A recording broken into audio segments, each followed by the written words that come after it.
നമസ്കാരം. ഒരു ചൊല്ലുണ്ട്, ആനയ്ക്ക് ആനയുടെ വലിപ്പം അറിയില്ല എന്നുള്ളത്. നമ്മുടെ ഇന്ത്യയെ സംബന്ധിച്ചിടത്തോളം ഇന്ത്യക്ക് അല്ലെങ്കിൽ ഇന്ത്യൻ ഭരണാധികാരികൾക്ക് ഇന്ത്യയുടെ വലിപ്പം അറിയില്ല, അല്ലെങ്കിൽ ലോകരാജ്യങ്ങൾ ഇന്ത്യയെ എങ്ങനെയാണ് കാണുന്നത് എന്ന് അറിയില്ല എന്നാണ് തോന്നുന്നത്. ഇന്ന് ലോകത്തിന്റെ ശ്രദ്ധാകേന്ദ്രം ഏറ്റവും കൂടുതൽ ലോകം ശ്രദ്ധിച്ചുകൊണ്ടിരിക്കുന്നത്, പ്രത്യേകിച്ച് അമേരിക്ക പോലുള്ള രാജ്യങ്ങൾ, പാശ്ചാത്യ രാജ്യങ്ങൾ ശ്രദ്ധിച്ചുകൊണ്ടിരിക്കുന്നത് നമ്മുടെ ഭാരതമാണ്, നമ്മുടെ ഇന്ത്യയാണ്. അതിവേഗത്തിലാണ് ഇന്ത്യയുടെ ഒരു വളർച്ച എന്ന് പറയുന്നത്. കുതിച്ചുയരുന്ന ഒരു മഹാസമ്പദ് വ്യവസ്ഥ. ലോകത്തെ വൻകിട ശക്തികളുടെ എല്ലാ കണക്കുകൂട്ടലുകളെയും അവരുടെ സ്വപ്നങ്ങളെയും ഒക്കെ വെല്ലുവിളിക്കുന്ന അത്ഭുതകരമായിട്ടുള്ള ഒരു വളർച്ചയുടെ പാതയിലാണ് നമ്മുടെ രാജ്യം. ഇന്ത്യ ഒരു പുതിയ ഒരു നവോത്ഥാനത്തിന്റെ യുഗത്തിലേക്ക് കാലുകുത്തിയിരിക്കുന്നു എന്ന് ഉറപ്പിച്ചു പറയാൻ ഇപ്പോഴത്തെ സാഹചര്യത്തിൽ സാധിക്കും. ഈ ഒരു വലിയ മാറ്റത്തിന് പിന്നിൽ നരേന്ദ്രമോദി സർക്കാരിന് ദീർഘവീക്ഷണമുള്ളതും അല്ലെങ്കിൽ വളരെ ശക്തവുമായിട്ടുള്ള പ്രവർത്തനം ഉണ്ട് എന്ന കാര്യത്തിൽ ഒരു സംശയമില്ല. അത് രാഷ്ട്രീയ ഭേദമന്യേ അത് അംഗീകരിച്ചേ പറ്റൂ. അത് വാസ്തവമാണ് താനും. രാജ്യത്തിന്റെ അടിസ്ഥാന സൗകര്യ വികസനം, ഉൽപാദന മേഖലയുടെ അത്ഭുതപൂർണമായിട്ടുള്ള ശക്തിപ്പെടുത്തൽ, അതുപോലെ നമ്മുടെ അപാരമായിട്ടുള്ള യുവജന ശക്തി, യുവാക്കളുടെ ഒരു ശക്തി, ഇതിന്റെയൊക്കെ ശരിയായ ഒരു വിനിയോഗം, ഇതെല്ലാം വളരെ കൃത്യമായി കോർത്തിണക്കിയാൽ ഇന്ത്യയെ ലോകത്തിലെ തന്നെ ഏറ്റവും വലിയ ഒരു മാനുഫാക്ചറിങ് ഒരു ഹബ്ബാക്കിയിട്ട് മാറ്റിയെടുക്കാൻ ഇവിടെ നമുക്ക് സാധിക്കുമെന്നുള്ളത് കൂടി ഇതിനോടൊപ്പം ചേർത്ത് വെക്കണം. പണ്ട് നമുക്കറിയാം, ഇതിനു മുമ്പ് ഇതേ കാഴ്ചപ്പാടുള്ള ഒരു പ്രധാനമന്ത്രി ഉണ്ടായിരുന്നു ഇവിടെ.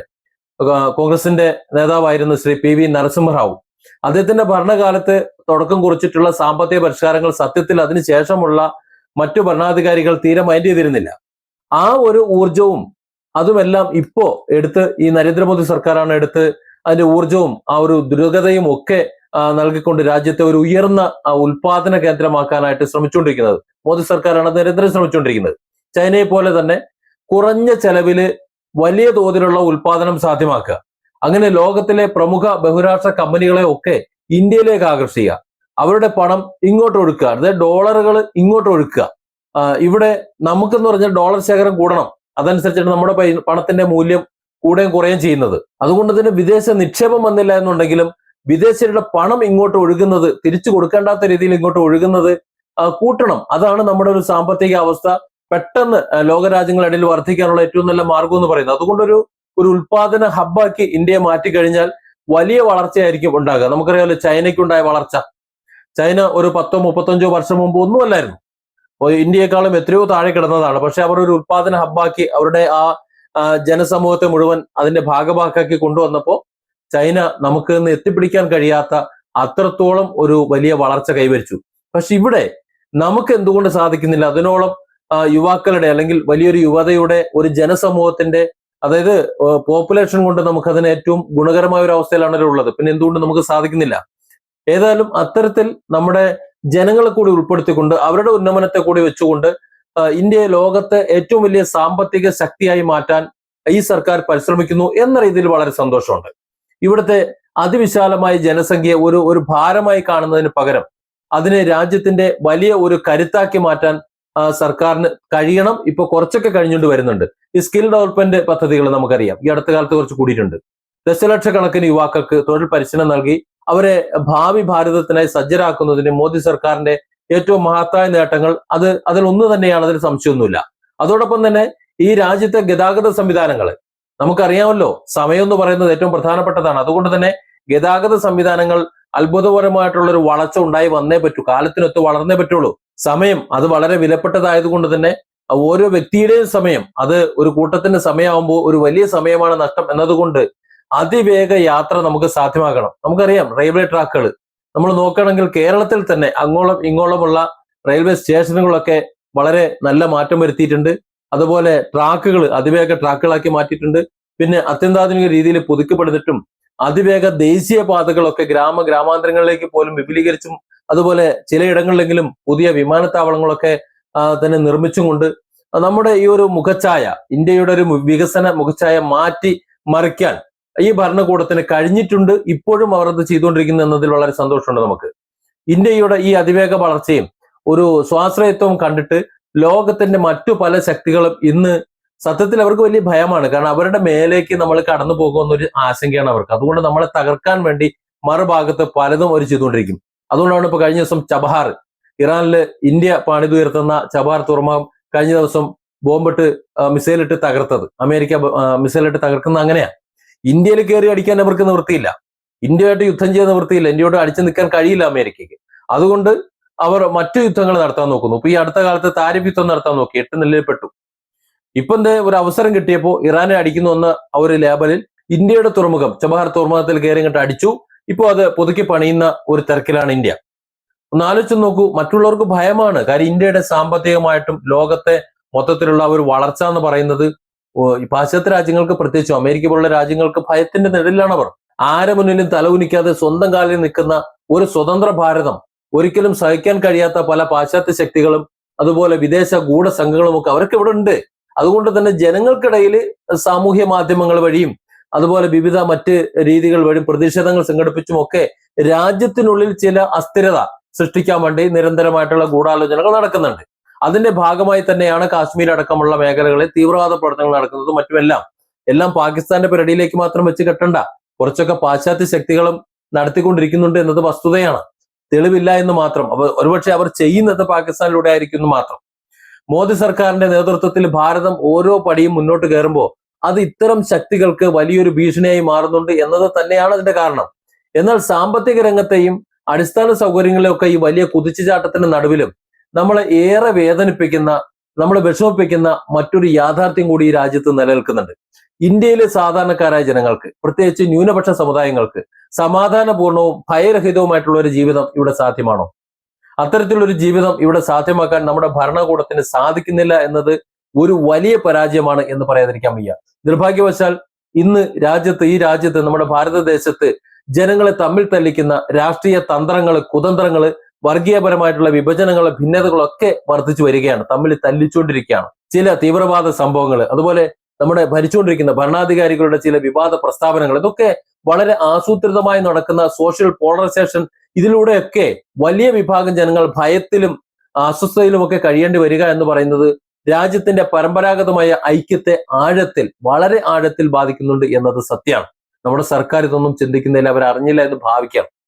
നമ്മുടെ ന്യൂനപക്ഷങ്ങളുടെ മനസ്സിലുള്ള ഇത്തരം ഭയവും ആശങ്കയും പൂർണ്ണമായിട്ട് പരിഹരിക്കാൻ ഭരണകൂടത്തിന്റെ ഭാഗത്തു നിന്നും കൂടുതൽ നടപടികൾ, വളരെ കൃത്യമായിട്ടുള്ള നടപടികൾ ഉണ്ടായേ പറ്റൂ. ഭരണകൂടം തന്നെയാണ് അതിന് നേതൃത്വം കൊടുക്കേണ്ടത്, ഇറങ്ങേണ്ടത്. ഭരണഘടന വാഗ്ദാനം ചെയ്യുന്ന അടിസ്ഥാന മൂല്യങ്ങളായിട്ടുള്ള സമത്വവും നീതിയും ഒക്കെ ഇവിടുത്തെ എല്ലാ പൗരന്മാർക്കും ഒരുപോലെ ലഭ്യമാക്കുക എന്നതാണ് യഥാർത്ഥ ദേശസ്നേഹം എന്ന് പറയുന്നത്. പക്ഷേ ഭരണകൂടത്തിന്റെ തന്നെ അറിവോടെ ജനങ്ങളെ വിദ്വേഷം പടർത്തി വിഭജിക്കുമ്പോൾ നമ്മുടെ ഈ രാജ്യം ആഭ്യന്തരമായി തകർന്ന് തരിപ്പണമായി പോകുന്നുണ്ട് എന്നുകൂടി നമ്മൾ ഓർക്കണം. ആധുനികമായ വികസനമുണ്ട്, ലോകത്തെ അത്ഭുതപ്പെടുത്തുന്ന വികസനമുണ്ട്. ലോകരാജ്യങ്ങൾക്കിടയിൽ ഇന്ത്യ 1ാം സ്ഥാനത്തെ കുറിച്ചുകൊണ്ടിരിക്കുന്നു, മറ്റുള്ളവരെല്ലാം കവച്ചു വെച്ച് മേലേക്ക് പോയിക്കൊണ്ടിരിക്കുന്നു എന്ന് പറയുമ്പോഴും ആഭ്യന്തരമായി ഇന്ത്യ തകർന്ന് പടവലങ്ങ പോലെ താഴേക്ക് വളർന്നുകൊണ്ടിരിക്കുന്നു എന്ന് നമ്മൾ ചിന്തിക്കണം. ഇവിടുത്തെ ഈ രാജ്യത്തെ ജനങ്ങൾക്ക് ഒരു മനസമാധാനമല്ല ഒരു വിഭാഗത്തിന്. അതായത് ഇവിടെ വർഗീയത വളർത്തുന്നു, വിഭാഗീയത വളർത്തുന്നു, ജാതീയത വളർത്തുന്നു, അതിന്റെ പേരിൽ തമ്മിൽ കലഹിക്കുന്നു, പരസ്പരം ചെളിവാറി കഴിയുന്ന ആക്ഷേപിക്കുന്ന നിലയിലേക്ക് അത് ഏതറ്റം വരെ എത്തിയെന്നറിയണമെങ്കിൽ ഇവിടുത്തെ സോഷ്യൽ മീഡിയ പേജുകളുടെ താഴെ ആരെങ്കിലും എഴുതുന്ന ഏതെങ്കിലും പോസ്റ്റുകളുടെ താഴത്തെ കമന്റ് നോക്കിയാൽ മതി എത്രത്തോളം വിദ്വേഷം ഇവർ പ്രചരിപ്പിക്കുന്നുണ്ട് എന്ന്. അതിനൊക്കെ ഉത്തരവാദികൾ ഈ ഭരണകൂടം കൂടിയാണ്. ആധുനിക വികസനത്തോടൊപ്പം തന്നെ ഈ രാജ്യത്തെ സാമൂഹിക സൗഹൃദവും അതുപോലെ സാഹോദര്യമൊക്കെ ഉറപ്പാക്കാൻ കൂടി കഴിഞ്ഞില്ല എന്നുണ്ടെങ്കിൽ ഈ സാമ്പത്തിക വളർച്ച കൊണ്ട് നാം ഭാരതീയർ നേടിയെടുക്കുന്ന ഫലങ്ങളൊന്നും ഒരു പൂർണ്ണതയും എത്താൻ പോകുന്നില്ല. ആഭ്യന്തരമായിട്ടുണ്ടാകുന്ന ഇത്തരം വലിയ വിയോജിപ്പുകളും പ്രതിഷേധങ്ങളും ഒക്കെ യഥാർത്ഥത്തിൽ ഈ രാജ്യത്തിന്റെ പുരോഗതിയെ മന്ദഗതിയിലാക്കുകയാണ് സത്യത്തിൽ ചെയ്യുന്നത്. നോക്കൂ, വിദേശ ഗൂഢാലോചനകൾ അവർക്ക് വിഷം വിതയ്ക്കാൻ വേണ്ടി ഇത്തരം സാഹചര്യങ്ങൾ ഇവിടെ കളം ഒരുക്കുകയാണെന്ന് മനസ്സിലാക്കാൻ നരേന്ദ്രമോദിക്ക് പോലും കഴിയുന്നില്ല എന്നതാണ് നമ്മൾ ചിന്തിക്കേണ്ടത്. പ്രധാനമന്ത്രിയാണല്ലോ, അദ്ദേഹമാണല്ലോ ഈ വികസന നായകനായിട്ട് നമ്മൾ എടുത്തു വെക്കുന്നതും അദ്ദേഹത്തിന്റെ കൂടി ഒരു നോട്ടത്തിലാണല്ലോ നമ്മുടെ രാജ്യം വികസനത്തിൽ അന്താരാഷ്ട്ര തലത്തിൽ കുതിച്ചു പായുന്നതും.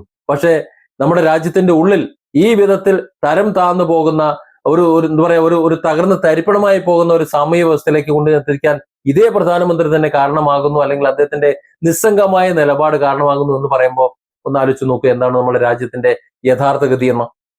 രാജ്യത്തിന്റെ യഥാർത്ഥ പ്രശ്നങ്ങൾക്ക് പരിഹാരം തേടുന്നതിന് പകരം ഇന്ത്യയെ ആഭ്യന്തരമായി അസ്ഥിരപ്പെടുത്താൻ മാത്രമേ ഇത് ഉപകരിക്കുള്ളൂ.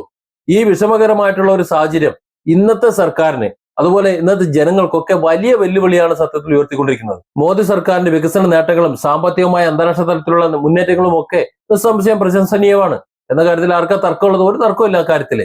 എന്നാൽ ഭരണത്തിന്റെ മറ്റൊരു പ്രധാന മുഖമാണ് ജനങ്ങൾക്കിടയിൽ സമാധാനവും ഐക്യവും നിലനിർത്താനുള്ള ശ്രമങ്ങൾ എന്ന് പറയുന്നത്. ഇനിയും കൂടുതൽ ആ കാര്യത്തിൽ ചിന്ത പോകേണ്ടതുണ്ട്, ഫലപ്രദമാകേണ്ടതുണ്ട്. ന്യൂനപക്ഷ വിഭാഗങ്ങളോടുള്ള നഷ്ടപ്പെട്ടിട്ടുള്ള വിശ്വാസം അത് വീണ്ടെടുക്കാൻ തുറന്ന സംവാദങ്ങളും എല്ലാവരെയും ഉൾക്കൊള്ളുന്ന നയങ്ങളും ഒക്കെ നടപ്പിലാക്കാൻ സർക്കാർ മുന്നോട്ട് വന്നേ പറ്റുള്ളൂ. തീർച്ചയായും നമ്മുടെ ഈ രാജ്യത്തിന്റെ ഭാവി വളരെ തിളക്കമുള്ളതാണ്. അതിവേഗ വളർച്ചയും ആധുനിക സാങ്കേതിക വിദ്യയുമൊക്കെ സാധ്യമാക്കിയിട്ടുള്ള മോദി സർക്കാരിന്റെ വികസന ഊർജം ഇനിയും മുന്നോട്ട് പോകാൻ വേണം. പക്ഷെ ഇവിടുത്തെ ഓരോ പൗരന്റെയും മനസ്സിലെ സമാധാനം തകർക്കുന്ന ഏതൊരു ഘടകത്തെയും ഒരു കാരണവശാലെയും അനുവദിച്ചു കൊടുത്തുകൂടാ എന്നതുകൂടി നമ്മൾ മുന്നോട്ട് വെക്കണം. അടിസ്ഥാന വികസനവും ജനങ്ങളുടെ മനസ്സിന്റെ സമാധാനവും കൈകോർത്ത് ഒരുമിച്ച് മുന്നേറുമ്പോൾ അല്ലെങ്കിൽ ഒരുമിച്ച് കൊണ്ടുപോകുമ്പോൾ മാത്രമേ ഒരു രാജ്യത്തിന്, ഏതൊരു രാജ്യത്തിനും യഥാർത്ഥ ഉയർച്ച ഉണ്ടാവുള്ളൂ. ഇന്ത്യ ഒരു ഏകീകൃത രാഷ്ട്രമായി എന്നും മുന്നോട്ട് പോട്ടെ. എല്ലാ മതങ്ങളിലും എല്ലാ ജാതികളിലും പെട്ട എല്ലാ ജനങ്ങൾക്കും തുല്യ സുരക്ഷിതത്വവും സമൃദ്ധിയും ഒക്കെ നൽകുന്ന ഒരു സ്വപ്ന ഭാരതം അതുണ്ടായി വരട്ടെ. അത് തന്നെയാണ് നമ്മൾ ആഗ്രഹിക്കേണ്ടത്. നമ്മളെ തകർക്കാനുള്ള വിദേശ ഗൂഢാലോചനകള് അല്ലെങ്കിൽ വർഗീയ വിദ്വേഷങ്ങള് ഒക്കെ അതിന്റെയൊക്കെ മുകളിലേക്ക് ഉയർന്നിട്ട് ആന്തരിക ഐക്യത്തിന്റെ കരുത്തില് നമ്മുടെ രാജ്യം ലോക ഗുരുവാകട്ടെ. അങ്ങനെയാണ് നമ്മൾ വിശ്വഗുരു എന്നൊക്കെ പറയേണ്ടത്. അല്ലാതെ വിശ്വഗുരു എന്ന് പറഞ്ഞിട്ട് വെറുതെ നാടകം കളിച്ചിട്ട് കാര്യമൊന്നുമില്ല. ഈ ഒരു വലിയ വെല്ലുവിളികളുണ്ട് നമ്മൾ നേരിടേണ്ട വെല്ലുവിളികൾ. ആ വെല്ലുവിളികൾക്കിടയിൽ നമ്മൾ പ്രത്യാശ നഷ്ടപ്പെടുത്തുന്നവരായി പോകരുത്. നമ്മുടെ ജനാധിപത്യത്തിന്റെ ശക്തിയും നമ്മുടെ ഭരണഘടനയുടെ മഹിമയും എന്നും നമ്മളെ ശരിയായ വഴിയിൽ നയിക്കുമെന്ന കാര്യത്തിൽ സംശയമൊന്നുമില്ല. ലോകത്തെ ഏറ്റവും മഹത്തരമായ ഒരു ഭരണഘടന ഉള്ള ഒരു രാജ്യമാണ് നമ്മുടേത്. മോദി സർക്കാരിന്റെ വികസന യാത്രകൾ മുന്നോട്ട് തന്നെ പോട്ടെ. അതോടൊപ്പം തന്നെ ഇവിടുത്തെ എല്ലാ സാധാരണ പൗരന്മാർക്കും സുരക്ഷിതത്വത്തിന്റെയും സമാധാനത്തിന്റെയും ഒക്കെ തണം നൽകുന്ന ഒരു ഭാരതം അതും കൂടി രൂപപ്പെട്ടു വരണം. അങ്ങനെ ഒന്നും ഉണ്ടാക്കാൻ കഴിഞ്ഞില്ല എന്നുണ്ടെങ്കിൽ, അല്ലെങ്കിൽ അങ്ങനെ ആകാൻ നമുക്ക് കഴിഞ്ഞില്ല എന്നുണ്ടെങ്കിൽ, ലോകത്തിന് മുന്നിൽ അഭിമാനത്തോടെ രാജ്യം നിൽക്കുമ്പോഴും രാജ്യത്തിനകത്ത ജനങ്ങൾ അപമാനിതരായി അല്ലെങ്കിൽ അപമാനിക്കപ്പെട്ടവരായി തന്നെ ലോക സമൂഹം തന്നെ വിലയിരുത്തും എന്ന് നമ്മൾ മറന്നു പോകരുത്. Different angles. Don't forget to subscribe and support this channel.